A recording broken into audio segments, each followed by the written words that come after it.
Doing just a couple opening remarks. Um, Listen, obviously it's been a difficult season. Yesterday we made some tough decisions. I have great respect for Frank Reich. He's a fine man. Also, Coach Tabor moved on from Josh and Duce yesterday, who are also very good men. Tabor will be up to answer questions on them later. With that, I'll just open it for questions. If y'all hang on, I will select everybody for questions. So if you want to raise your hand, take the first question from Dave. You admitted to making some mistakes with the hiring of Matt Rule. What were the mistakes in the hiring of Frank Reich? Look, every coach that we've had here has had contributions to this organization. Frank has contributions to the organization. Matt had contributions to the organizations. And, quite frankly, if I had my druthers, I'd like to have a coach here for 20 years or 30 years, if I can do that. I'm not going to get into the individual sort of things. You guys can just speculate as to that.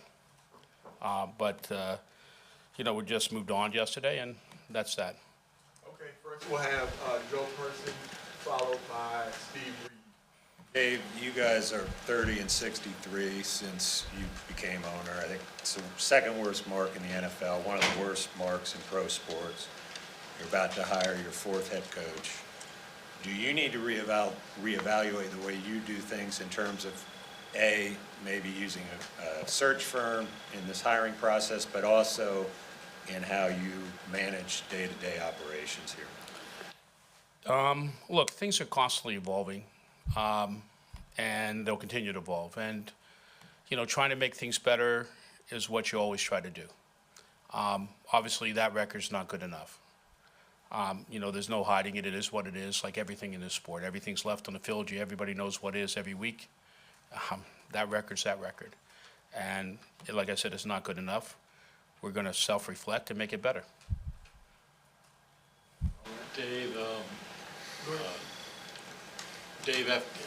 you fired 3 coaches during the season, since the time you took over. Do you feel like that is going to make it more difficult to get a quality head coach here if you choose to hire someone next year? No. And why? I think that, I don't know, and again, I'm not going to get into it here, but I think that, there are different reasons why different things happened in each case. You guys see, like I said, everything is out in the field. Everything is known over time. And I think people know it, the league knows it, and people in the league know it.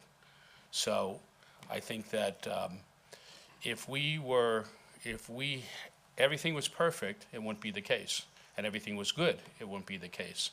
So it's not as if it's not known out there, reasons, and that will be something for people to decide. Just generally speaking, and not here, but and not that this matters because this is here. But, in other aspects of my life, we have people for 20, 30 years that work for me. Nobody ever leaves me. We'll go Phil Orbit and Josh Klein. When Matt was hired, you preached patience and it was kind of a year-over-year evaluation. Frank gets fired 11 weeks in. To what extent was that due to maybe a philosophical shift in how you view timelines for a rebuild or turnaround? Look, as I said, there are reasons for each individual situation. I think you guys, upon your own reflection into looking what happened through the season, can understand that. You're around town, for those that are around town, and can know the reasons. Again, I'm not going to get into that particularly, into those particulars, but I do have patience. I'm just not, my reputation away from this game is one for extreme patience. There's no reason why that doesn't, come here too. It does. Now, that patience comes with good performance and things that you want to see progress being made on different aspects. And as I said, I would like to have somebody here for 20, 30 years. I'd like to have somebody that would say eulogy at my funeral in 30 years. Okay, maybe it's 40 years, I hope. But that's what I'd like to have. Next we'll have Mike Kay, and Eric Spanberg. You preached, you talked about your patience. It's a lot of preaching that I'm doing. So. You talked about your patience. When you moved on from Ron Rivera, you urged the fan base to have patience in terms of bringing in sustained excellence, sustained success. What would your message to fans be now, 4 years later, that maybe feel like their patience hasn't been rewarded or it's not moving in the right direction right now? You know, every week, you know, I watch these games, and I've watched, you know, been around football for a long time. And listen, once upon a time, I was just a fan, poor kid in Pittsburgh. That's what I was. So I know what it is to be a fan, and every day, every week we come in, as part of us are fans. Okay, Nicole and I sit in that box, and we live and die with every play. So I understand how the fans, and I understand their frustration, and I appreciate that. I can just say this, we will make it better. I'm not promising that's going to happen tomorrow, but it may, okay? Football is a really interesting thing, what can happen in 2 or 3 year time span. And what you're trying to do is have every single building block you can for, you know, an organization. And in this organization, you know, while you don't see it, you know, because all you see is on the field, but you guys may know it or may not know it. But behind the scenes, there's been a lot of different changes in the building and a lot of things that have become a lot better inside the building, you know, and just how different people communicate, you know, health, you know, strength room and, you know, and medical people, you know, football operations, nutrition, all those things, all those building blocks underneath the surface have gotten better than when I stepped in the door. Listen, they may be easier things to do, okay? And so we have to make sure that the other things that the fans can see is better too. And also, I would say that for, you know, engagement with past Panthers. And, you know, you should invite you to talk to people who, you know, legends that were here at the Panthers. So we have not gotten what the fans see every day, right? I understand their frustration. We share that frustration every Sunday with them. We got Mike Kay and Eric Spanberg. David, in April, you said when you guys drafted Bryce, you said that he was a point guard style distributor who could elevate the talent around him. My question to you is, do you feel like you've put enough around him for him to elevate? And with that said, how will that evaluation of the roster in the next 6 weeks factor into how you evaluate the front office? Look, you know, there's a lot that goes into, you know, what the success on the field is every week. One is roster, some is scheme, how you practice, a lot of things. And obviously, we can be better in all phases of that because the product on the field is just not good enough right now. It just isn't. And so we have to try to make every one of those phases better. And whatever it takes to make it better, we're going to try to do. Dave, you've obviously had a lot of changes, not just on the football side, but on the administrative side, also with Charlotte FC. And you just mentioned a few minutes ago that you're patient. So why do you think there is so much constant churn in this organization, and what can you do to stabilize it?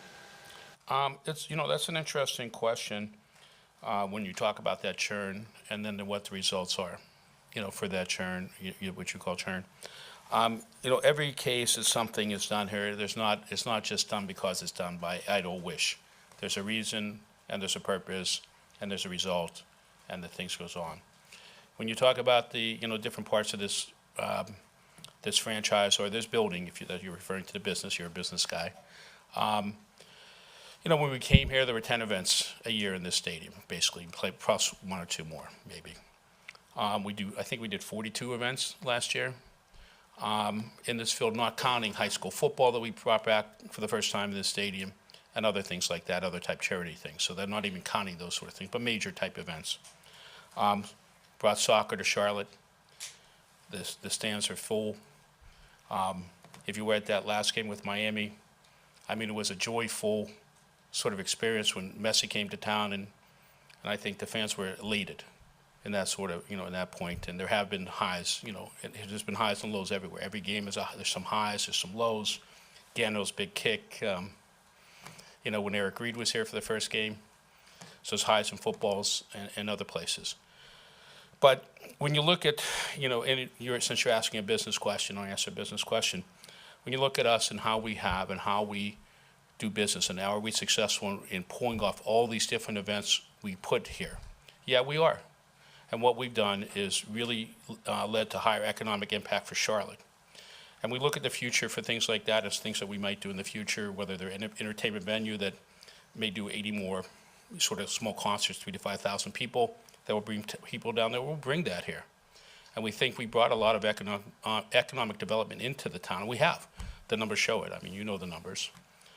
So I don't think that when you look at the management team and you look at the stability of the management team now, we finally, I think we, and listen, you're always trying to make it better. But I think we have a pretty good management team on the business side right now. And we are pulling off pretty seamlessly all these events. Thank you very much, David. I appreciate it. Hey, thank you. This is the last question. Thank you. Yeah.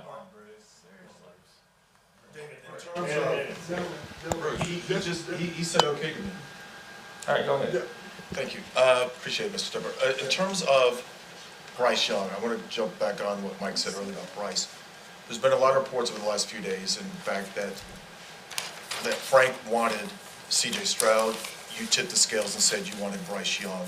Is that true? And then also seeing what CJ Stroud is doing in Houston, did that make it, the comparisons even that much greater because of what you're seeing in Houston as opposed to here? Just the way our processes go here, and I'll just answer this really plain. On all those decisions, whether it was a head coach, whether it was Bryce, I don't really vote on those decisions until the last piece. Okay, so those decisions are made by, in the case of by the football people. Now, look, everything that's right and everything that's wrong here ultimately is my fault. Okay, I have the final say. But as far as those decisions, whether it's Frank Reich or it's Bryce Young, those decisions were made, and in the case of Bryce, it was almost, I believe it was a unanimous decision on the coaches and the scouts, and very strong opinions at the time. Now, it's been reported, and we talked about it. Originally, we were going to go to the number 2 pick, and we thought we would get CJ because we thought the Texans were going to pick Bryce. And listen, we preferred Bryce. He was our number 1 pick. We had a lot of conviction. In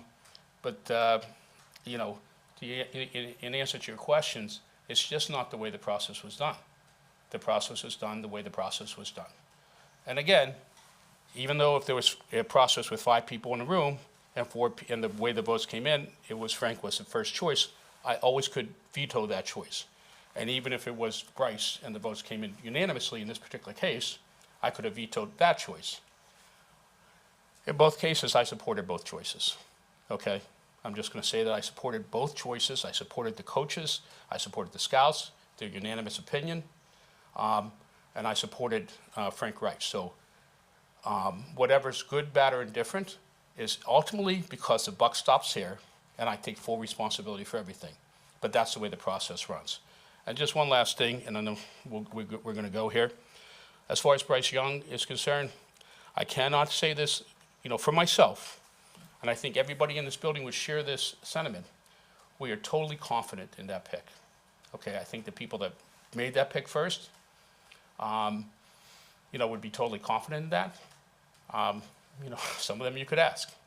Okay, and I think and for me, I'm totally confident in agreeing with that pick.